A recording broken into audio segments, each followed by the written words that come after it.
Hello and welcome to the 2022 GWM IRONMAN 70.3 Western Australia. My name is Kieran Burgess, I'm the race director for this year and I'm going to take you through the athlete briefing today. The Ironman Western Australia event respectfully acknowledges that this event is held on traditional lands of the Wadindi people and pays respect to elders both past, present and emerging. The team we have here this year is myself, Kieran Burgess as race director, David Schutz as race referee, Steve Norton as a technical delegate, and Sue Horsburgh as the chief race official. Today we're going to go through the event schedule, athlete items, course reviews, and the post-race schedule. The athlete information guide would have been sent out to you. If you haven't got that, then you can find it on our website. I'd recommend you read that one thoroughly before your race day. It's got lots of good information there for you to know, and lots of fine details, and any questions you have may be answered in there. So event schedule, 10 AM on Thursday the 1st of December, we have event information, our Iron Kids check-in, expo and official Ironman merchandise store open at the Foreshore Parade Precinct. 10 AM we have the athlete check-in open at the same area. On Friday we have this practice swim at 6 AM just next to the Busselton jetty. At 10 AM check-in opens. 11:30 AM we have the first time Q&A with myself and Pete Murray at the amphitheatre lawn. And at 12:30 PM we have the Ironman in Australia Hall of Fame induction at the same place. On Saturday at 6 AM we have the practice swim again at the same place. 10 AM allocated athlete check-in is open at the Foreshore Parade Precinct. 11 AM we open compulsory overnight bike racking at allotted times in Signal Park. On Sunday the 4th of December transition is open from 4:15 AM to 5:15 AM. At 5:30 AM we have an age group rolling race start.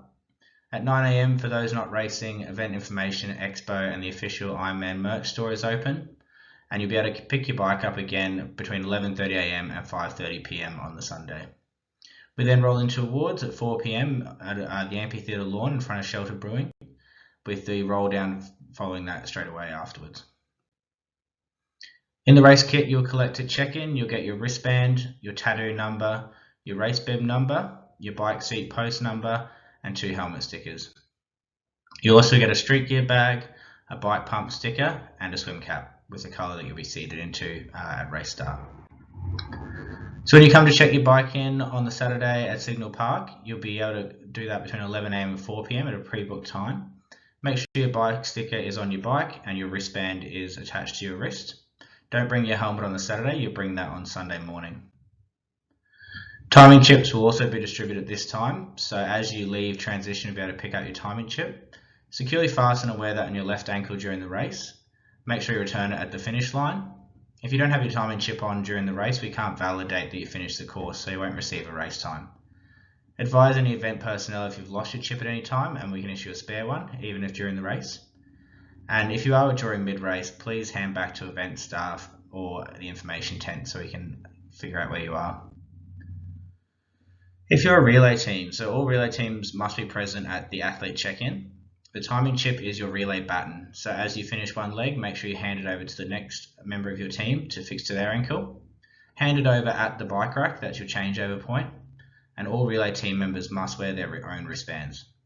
Only the run leg team member has to wear the bib number, and as you come into the finish line, there'll be an area that you can reunite with your team members so you can all finish the race together. We'll have bike mechanics available at transition for bike check-in and race morning for any last minute fixes. They'll also be available on course, both mobile and stationary, and there'll also be some technicians at the expo during the week to help you with any servicing. So as I mentioned, on race morning you'll be able to get into transition from 4:15 AM with transition closing at 5:15 AM. Make sure to bring your street gear bag, your helmet, have your tattoo on your arm, make sure your wristband is still on you, have your timing chip secured to your left ankle, and bring your bike pump. Also remember to bring your bike shoes, run shoes, any nutrition, hydration, and your swim cap and goggles so you can head straight over to swim start. Normally in Busselton we see a temperature in the water of about 19 to 21 degrees, generally a wetsuit legal swim. However, we'll make an official decision about this on race morning and let everyone know. So we're going to go through the courses as well as the rules and regulations. It's the responsibility of athletes to understand the rules and regulations as well as their course.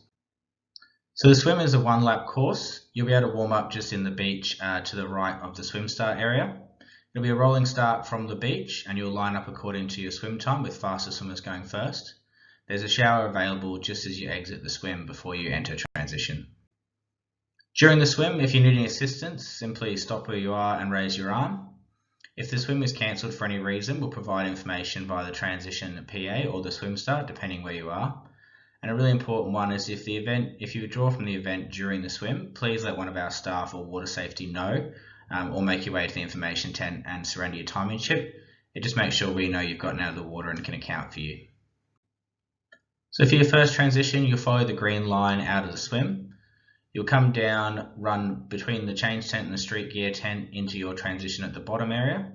You'll secure your bike helmet, collect your bike, and then mount at the mount line on Foreshore Parade. The bike course is a one-lap course reverting back to the 2019 course.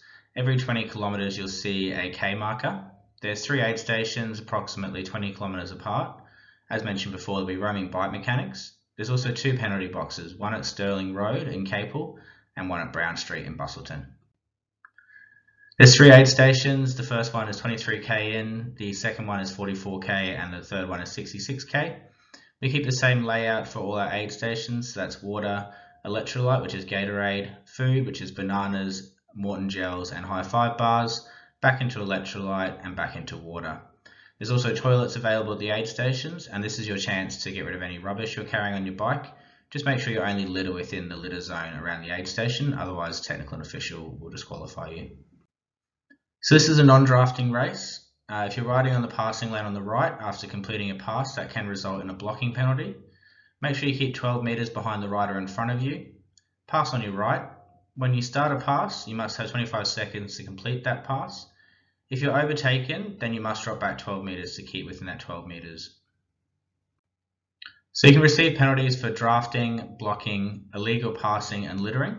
Technical official may show you a card. If you're shown a yellow card, it's a 30-second time penalty. If you're shown a blue card, it's a 5-minute time penalty. And if you're shown a red card, it's a disqualification. You must serve these time penalties at the next available penalty box. So that's again Stirling Road and Capel and Brown Street in Busselton. So once you complete your bike, you'll come down to the Queen Street roundabout, turn around. You'll then dismount your bike at the dismount line. You'll follow that dotted line into transition to rack your bike and exit to the run on the red line. For our aquabike competitors, there'll be a finish tent within that area for you to collect your medals and a little recovery area for you to get all your post-race nutrition. The run course is a 2-lap run course. Once you've completed 2 laps, head into the finish line. There's no lap band, so you just have to count your laps as you go around. There's 3 aid stations, approximately 2 kilometres apart each, and we'll have kilometre markers every 2 kilometres. Red Bull is served at aid station 2 only.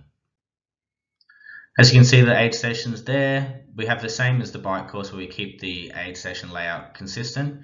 So you have water to begin with, electrolyte and cola, food, electrolyte and cola, water. There'll also be toilets available, and just like the bike, this is your chance to litter and get rid of any rubbish you may be carrying. For the finish line, you'll come down, turn left into the finish area. For those racing in teams, just to the right hand side of where that toilet symbol is where you'll reunite and join your team members to come into the finish area. Finish line volunteers will meet you, they'll briefly assess you and take you to medical if you require it. You'll be presented with your finisher medal and towel. You'll take your timing chip off and hand it back to us. In the recovery area, there'll be some food and drink available for you, and your street gear bags will be ready for you to get picked up. In the finish line, it's athletes only. We know some people would love to bring their kids and family down the line with them, but we want everyone to have their own finish line experience. So any family members who are in the finish chute with you will result in disqualification. The Foreshore precinct for your pre-race activities and awards. So you can see the car park there. That's your best spot to park for check-in. There's expo, check-in and merchandise, as well as bike mechanics all in that area to the left of the car park. Up to the right, you'll see Shelter Brewing and the amphitheatre. That's where roll down and awards will take place on Sunday afternoon. Up further is the Busselton Jetty, and to the right of that is the swim start, and to the left of that is the swim exit. So cut-off times, we have both cumulative and intermediate cut-off times to swim, bike and run. It's important to note these are based on your individual start time, not on the time of day. So for the swim, you have 1 hour and 10 minutes to complete. Bike, you have 5 hours and 30 minutes. And swim, bike and run, you have 8 hours and 30 minutes. So all times, as I said, are based off your individual start time. When you physically cross the start line, your chip will register that. We do time of day cutoffs based on the last athlete in the water at 5:55 AM. But again, that's simply for the last athlete, not for your individual time. We have medical out on course and in the venues. We have quite a big medical team across the race, and they're always happy to help. Your first priority is to look after yourself. Your second priority is to look after those around you, and also to get help.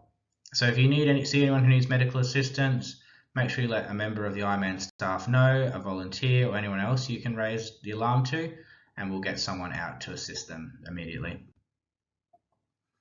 We're lucky in Busselton to have an amazing local organising committee. They help us get 1,135 volunteers from the local community each year supporting the race. They're wearing their bright red shirts, so you won't be able to miss them.